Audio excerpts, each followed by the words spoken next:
In the world of the used car market, prices soar on cars of all types, making it difficult to buy a car and know what to look for. And this is no different for the Abarth. Many sit on sites such as AutoTrader and Motors.com for far too long, longing for their perfect owner to show, but to no avail. I mean, how could you deny a face and a smile such as that one?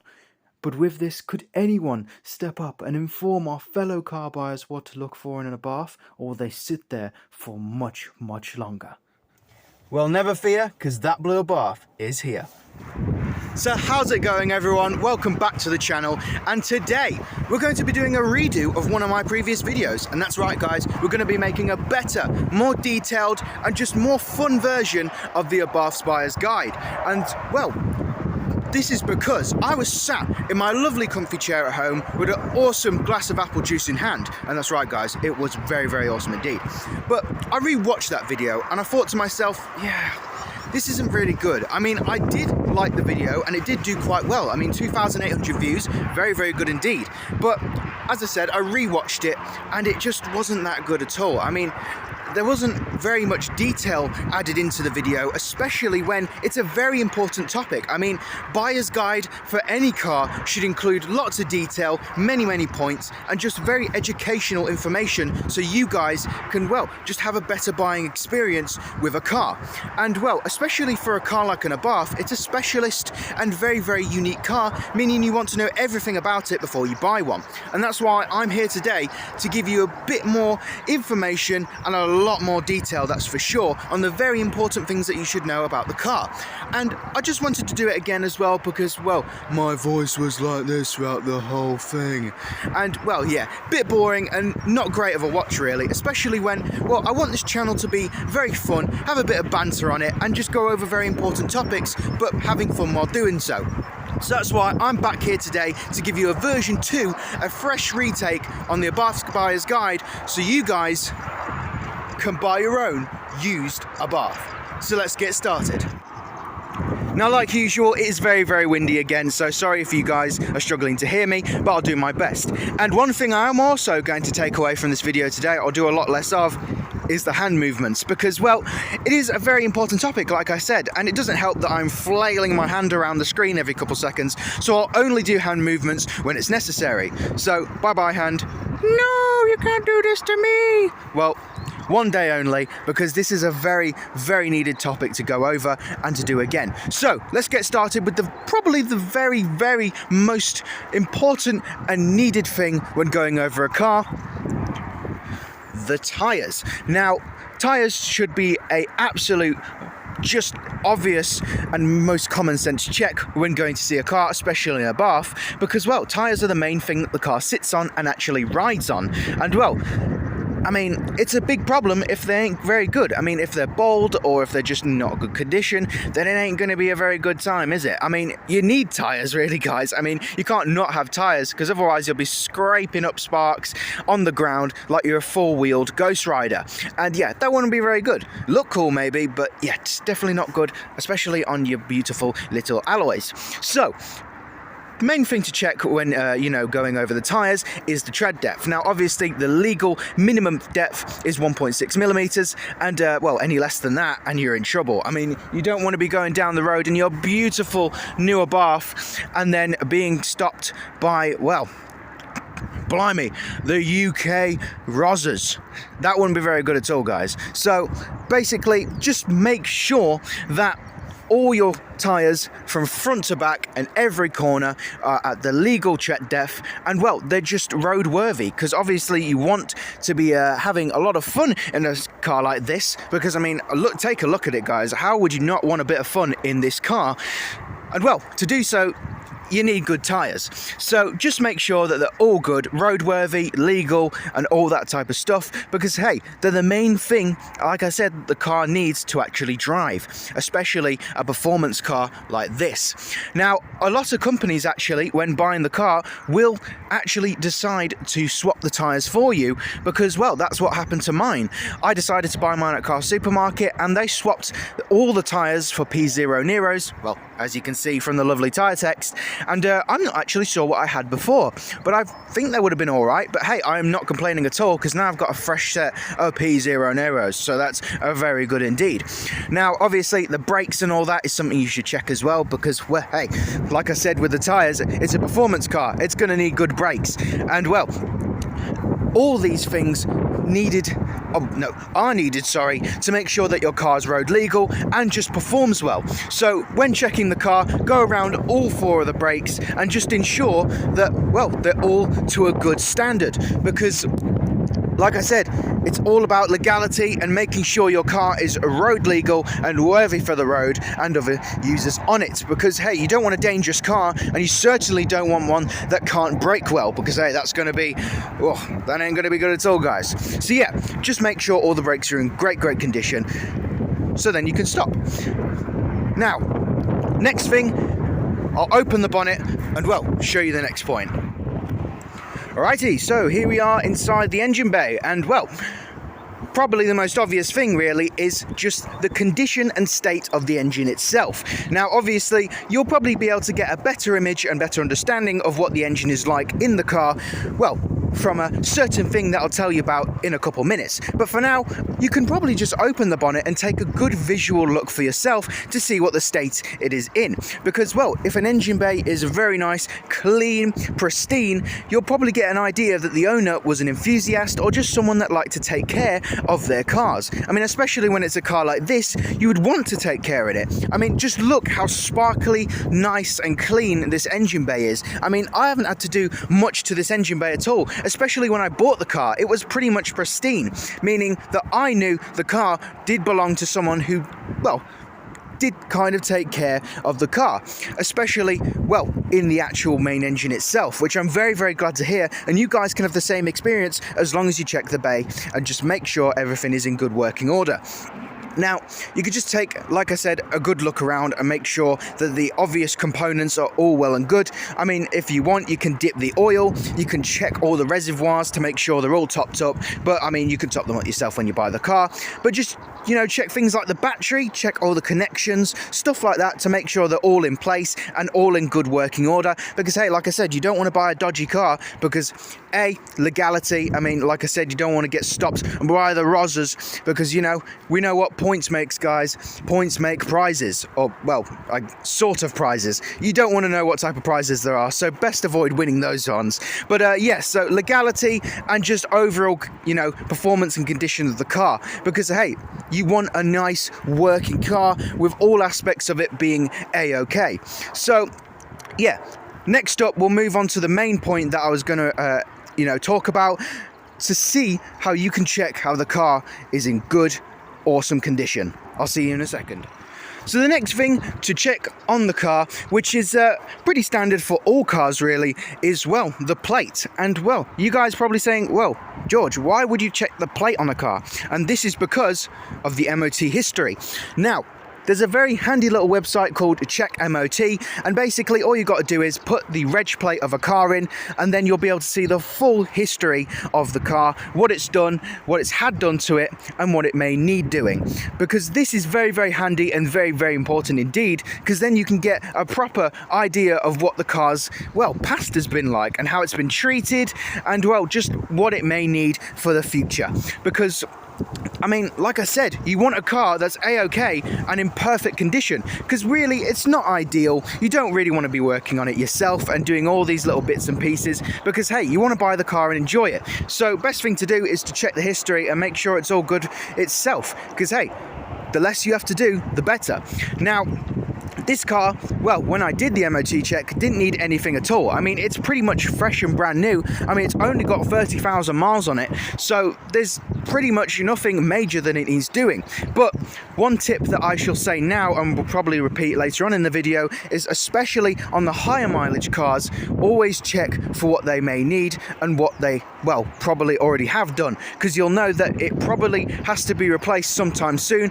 I mean, these are things like timing belts, or timing chains, sorry, and you know, water pumps, oil pumps, all that types of things, because hey, especially on cars with 60,000 miles, this is very important to get done. I mean, it may get done at service or stuff like that, but it's ideal to have them replaced in time, because hey, you want a nice, fresh, good green MOT. I mean, there's nothing better than seeing a big green pass on the MOT history with no advisories. So, you know, just a very good quick tip to do, especially when checking the condition of a car. So, let's move on.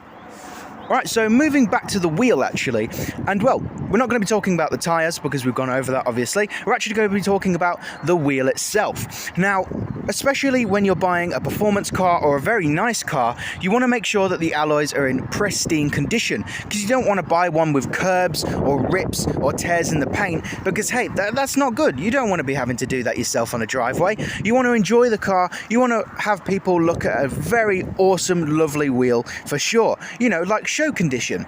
I mean, obviously it doesn't have to be 100%, but you want to make sure it's at least 80, because hey, you want a nice wheel. You don't want to be having to do it yourself, and that's probably something I'll repeat quite a bit, because hey, it's true, you don't want to buy a very nice car and have to order parts, redo things, or paint stuff. It gets boring for sure. I mean, especially when you spend a lot of money. So just check the outer rim, check the lip, and check the center cap, and just, well, all over the wheel to make sure that it's in very nice condition for sure. And I mean, applies to Abarths too. They have very, very, you know, difficult and complex and beautiful wheel designs, so you want to make sure they're all in nice, you know, just state, and you don't want any of the paint flecking, because hey, I mean, if you're planning to change the wheels, then that's fine, no problem. If you're planning to paint them, then I mean, this also kind of counts, because you don't want massive tears on the wheel that you can't fix. So yeah, just check that they're in very nice state and beautiful indeed, because hey, beautiful wheels make a beautiful car. So the next part to check is, well, inside the boot well, and this is because you want to make sure that the car either has a spare tyre, if it comes with it, or the tools that it requires. Now, a lot of the time, these cars will not come with all of their tools attached, and that is just how it is. Used cars don't come with 100% of the gear and things they may have come with out of the factory, and this is just, well, the way of life, the way of used cars. But this isn't a biggie, you know, it's not absolutely terrible, because hey, you might have the tools yourself, or you might just be able to order them from Euro Car Parts or anywhere like that. So don't worry guys, if there's not everything in the boot, it doesn't matter, because you can do it yourself, or you might get lucky and find everything you need. So it's just a 50-50 bargain really, of if you will actually get the things you need. But mainly the spare tyre is one to check for sure, because I mean, a spare tyre is a lifesaver guys. It's the main thing that will allow you to get back on the road if you ever have a problem. I mean, though you shouldn't really have a problem if you check the tyres, but hey ho, life sometimes sucks. I mean, it can throw a real doozy at you, and something will pop the tyre, things like that. So it can happen even if the tyre is just tip-top condition. So just make sure that if your car does come with a spare tyre, that it's all well and good, and it's, well, just in good working order, because then you'll be able to get home and, well, not have to worry, well, apart from the tyre that you may have to order. But hey, you'll get onto that when it happens. But hopefully, I'm hoping for you guys that it doesn't happen, because hey, I want you all to have awesome and good cars. So yeah, I mean, obviously, as you can see, the Abarth does not come with a spare wheel and tyre as well. I think it would be a little bit big for the back of this car. So just check for the Abarth that it's got all the tools that it needs, stuff like tyre inflators and, you know, just the tow eye and all that stuff, especially the tow eye, because that's very, very important. I mean, you'll definitely know if it's in the back of the Abarth, because it's about 5 miles long, so it's kind of hard to miss. So yeah, that is the next thing to check, and well, a lot of the time you may have to play a game of what's inside your car, because, well, I'm guessing a lot of them probably won't have a fire extinguisher, but you know, if it does, then, well, you know, extra bonus. But yeah, so that's the next thing to check. Let's move on to the more Abarth specific points. So I'll see you in a second. Alright, so moving on to the more specific Abarth things that you should look over when going to see one, because hey, we've just gone over all the very basic and routine parts of the car to check when going to buy a used one, but now it's time to move on to the Abarth points that you should check, because Abarths are very, very unique cars and they have a lot of things that some other cars don't, so it's very important to check them when going over it. Now, let's get started with the stripes. Now, this may not be a massive thing, but a lot of Abarths do come with stripes, and it's very, very important to check that they're, well, just looking nice and in good order. Because, hey, you want a nice long stripe, because, I mean, look at that lovely thing. It's very nice indeed. I mean, all you have to do really is just check the condition of the sticker, make sure there's no tears or anything in it, and make sure all of these back ones are stuck in place and are actually sticking to the car. Because, I mean, it's not the worst thing in the world. You can replace it. They're about 30-40 quid from Amazon and all those types of sites, so you can replace them if you really want. But like I said with the previous points, you don't really want to have to do these things, so just check them. And especially these letters, just check that the parts around them or the outline of the letters are still sticking to the car, because a lot of the time I do see that a lot of used Abarths, the stickers, especially these stripes, are peeling a little bit, especially this bit on the R here, so just make sure that it is sticking down and it's all well and good. Next thing to check is the front bumper. Now, there's a lot going on with the front of this car, which is why you want everything to be in tip-top awesome shape. Now, first thing to start off with is mainly this plastic vent. You want to make sure that all three of these bits are actually in place and you don't have to replace any, because, I mean, I'm not too sure how much it would be, but hey, I mean, if it's there, then that's good. Main thing you want to check on the front bumper is the condition of the honeycomb and the letters on the front grille, because hey, if you want to customize them just like I have in Italian or white text or red or whatever you would prefer to do, you want to make sure that the letters are in great condition to do so, and you just want to make sure they're there in the first place. Now, Series 3 Abarths do not have this lettering in the grille, because obviously they do have a massive smiley grille, and well, it's just honeycomb and mesh on the front of it, so you won't have to check for the text on the Series 3. I may make a Series 3 specific guide in the future, but for now we'll just do Series 4. Also check that this bottom lip is here and in very nice shape. Just make sure it's not peeling or cracking away. You can, if you really, really want to, get under the car and check for the 3 bolts that attach it onto the front bumper, and just make sure they're not corroded or rotting away. Because hey, I mean, it's an easy change, and that's why a lot of people do decide to put white ones or yellow ones on the front, but just make sure that the stock one is in good condition and is actually on the car, because you don't really want it falling off the car when you're driving away. That wouldn't be very good now, would it? So yeah, also check that all of these 6 lights are in, working order. Make sure they actually turn on, make sure they do their job, because, I mean, that is a very, well, probably a main routine thing that you should check anyway. But yeah, you just want to make sure that, especially on this car with all the lights that it has, you just want to make sure that they are actually turning on and they do actually work for the road, because, I mean, hey, look at all of those lights. They're pretty awesome. I actually love these lights. And did you guys know that the Abarth has 6 lights because it's 6 eyes of a scorpion? And that's right, guys. Actually, a really, really cool little fact there. So 6 eyes on the front of this car stands for, well, eyes of a scorpion, and that's absolutely awesome. It is also really, really cool that this comes with this many lights, because that means you can properly light up the road and let everyone know that you're in the area. Your presence shall be known with all of these lights. But that means it's just as important to check that they're working, especially the running lights, the fog lights, and the main lights themselves. I know that the Competiziones come with xenons, and, well, a lot of the later models do it as well, so just check they're working too, because they can be quite pricey if needed to be replaced. So you want to make sure that the company does that for you before you buy the car. Alright, so this is probably the most important, main, and probably the biggest thing to check on an Abarth, because it is very, very needed to do, and I learned this the hard way.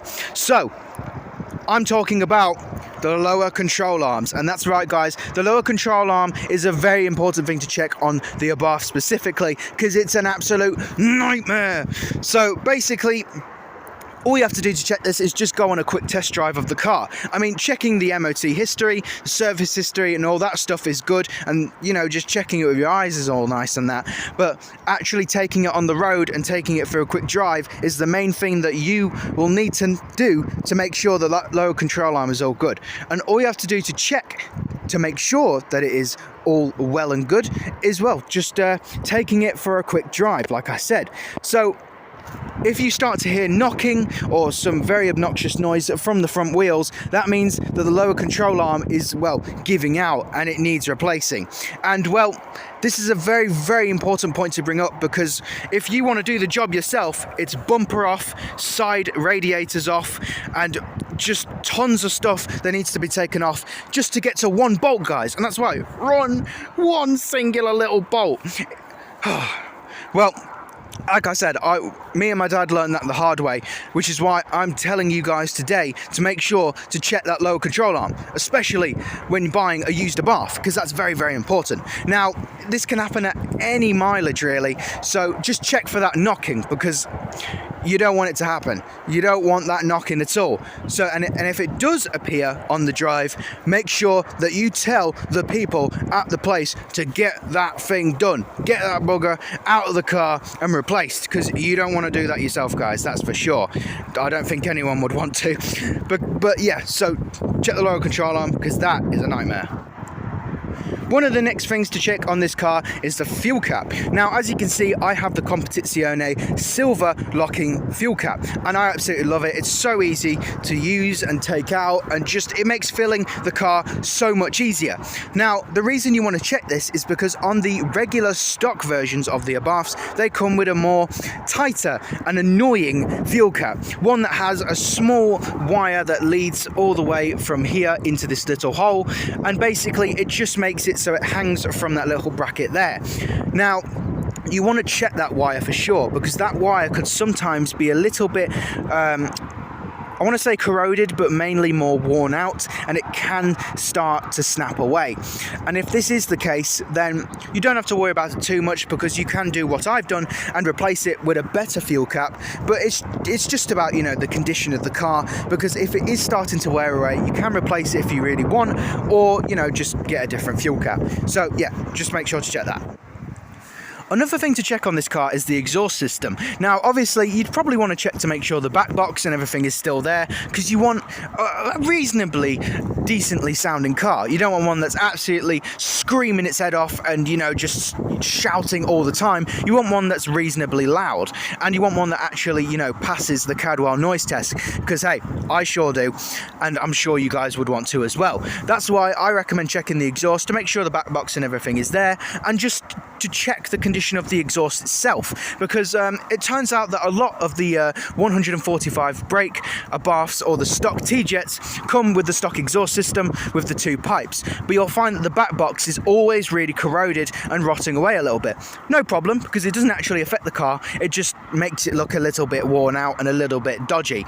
And I've seen very, very bad ones for sure. My one isn't too bad, but hey, just check that anyway to make sure it's all good. But to be honest, yeah, just check the exhaust, because especially when going for a test drive, you'll be able to try and get an understanding of what the exhaust sounds like. If it sounds really, really quiet and just not, doesn't have a lot of life in it. I'm struggling to find the words there, guys. But yeah, if it doesn't sound like it's lively and angry and raspy like this car is supposed to be, then that means it's had a bit of a sheltered life, like mine has.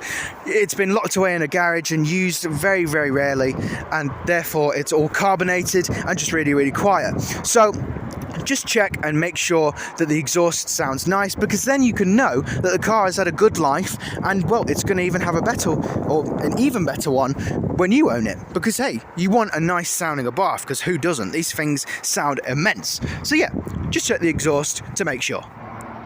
So moving on to the more higher trim models now, that I definitely wanted to include, because I mean, a lot of these Abarths, especially when used, will absolutely go crazy in price, which means you want to check the condition of the car, especially Turismos or Competiziones. You want to make sure they're in good condition before buying it, because they're about 15 to 20 grand, meaning you want a good car for the money. So With the Turismos and Competiciones, just make sure that the glass roof or retractable folding roof is in good working order. Now, for the retractable folding roof or I'm trying to think of the material. Just the convertible roof, let's say that. So just make sure that it's not moldy and it's in nice, shape, and just it's clean and in good working order. Make sure it actually folds back properly and doesn't stop halfway, because then otherwise something's wrong with the roof itself. And just make sure that it's all nice and clean. You know, you can clean it yourself with a bit of upholstery cleaner and a couple other methods, but I would just recommend making sure it's pretty much perfect before you buy the car. With the glass sunroof or panoramic roof, all that type of sayings, just make sure that it's not all scratched up. Just make sure it's nice. Again, make sure it's working and it folds all the way back, because Abarths do actually have fully retractable panoramic glass roofs, and that's awesome. So just make sure that they're lovely and clean and all good, because hey, you don't want a scratched up roof. That ain't cool, especially when you're paying that much money for a Comp or a Turismo. So yeah, just make sure both roofs are really, really nice, because hey, they look fantastic when they're folded down or folded back. So you want everyone else to know that you take care of your car and that you've got a lovely, clean example, especially with a Turismo or a Comp, as like I said, they're pretty high money, that's for sure.